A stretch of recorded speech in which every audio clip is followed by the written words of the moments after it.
understand that a huge part of what redeems you in life from evil and from the things that terrify you is your capacity to let go of things that are outmoded and dead and to revitalize them as a consequence of new learning.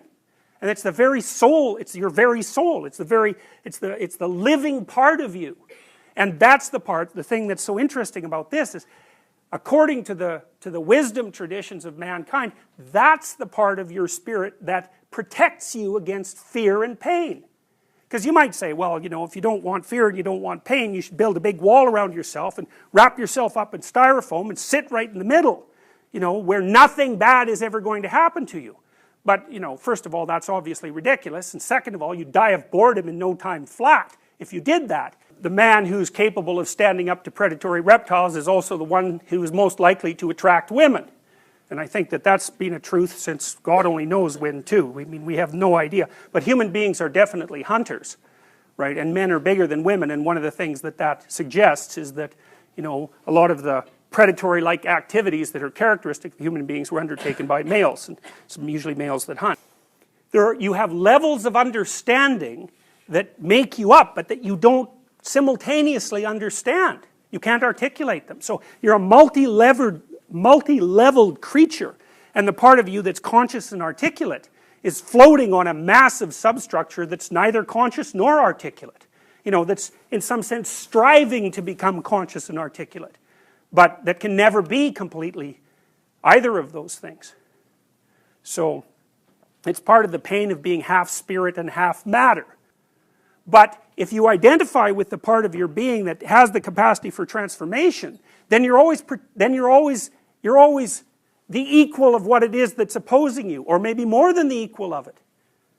So you can either depend on the walls that protect you from things, and so those could be like actual walls or cultural walls or totalitarian beliefs or rigid thought patterns or anything like that, or you can rely instead on the part of you that's voluntarily able to confront things that are frightening and painful and triumph. And the deepest story of humankind is that that's the part of us that's the most powerful. Weak as we are and subject as we are to all sorts of terrible things, what do you need for protection? That's what you need. You have to be willing to let go and come back, and let go and come back. And then you can stay dynamic through the ups and downs of your life.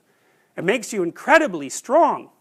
And so, one of the things that you could think about in relationship to this, and we'll talk about this more when we talk about Carl Rogers. So Rogers talked a lot about the importance of listening. He said most people can't listen because what they want to do instead is impose their viewpoint on the other person. Because if you listen to people, they're going to tell you all sorts of weird nonsense about their own lives and about what they think. And, some of it's going to be, it'll set you back, to hear that people have gone through that and to actually understand their opinions. If you can listen to them, well then you can open up an exchange of information, and that can transform both of you. And Rogers regarded that as an absolute necessity in the therapeutic context, and even in the context of profound relationships. But he said, most people won't do that because they want to cling to what they already have. And so one of the things you can think of, and this is worth thinking about for 5 years. Here's something to think about. What's your friend? The things you know or the things you don't know? First of all, there's a lot more things you don't know. And second, the things you don't know is the birthplace of all your new knowledge. And so if you make the things you don't know your friend, instead of the things that you know, well then, you're always on a quest in a sense. You're supposed to embody your tradition and be awake at the same time. And that if you do that, then you'd be a good ruler of, of yourself, of your little family, and if you have an opportunities beyond that, then of whatever organizations you happen to be involved in. That's exactly what should be happening to you at university. It's the whole point of going to university. It's not a trade school, not that there's anything wrong with trade schools, quite the contrary, but that's not what university is for. It's to turn you into creatures that aren't marionettes. And to do that, you have to follow a mythological path. Or you can be chaotic and random. Those are, like I said, subject to some idiotic totalitarian ideology, but I wouldn't recommend either of those paths because they're not going to get you very far for very long. You can't stop being a puppet a marionette. Somebody else is pulling your strings. Something else is pulling your strings. You're a marionette till you rescue your father from the bottom of the ocean. And what does that mean? Well, it means that you're a puppet of forces you do not understand, probably prevailing political attitudes or ideologies or something pathetic like that, until you make the attempt to dive down into the depths and reclaim your identity with history as a phenomena. You know, because you might say, well, why should you study history? It's like, well, history is you. You know, if you're not studying history with the understanding that you're studying yourself, then you don't know what the hell you're doing. And you can't be a complete person because we're cultural people. We're cultural creatures. You can't be a full person until you catalyze your identity with your culture. And it's like an existential obligation.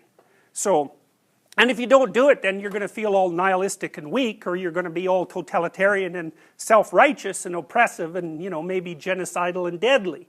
So it's not something that you can just brush off. You have to do it. It's part of an initiation motif, by the way, which we're also going to talk about.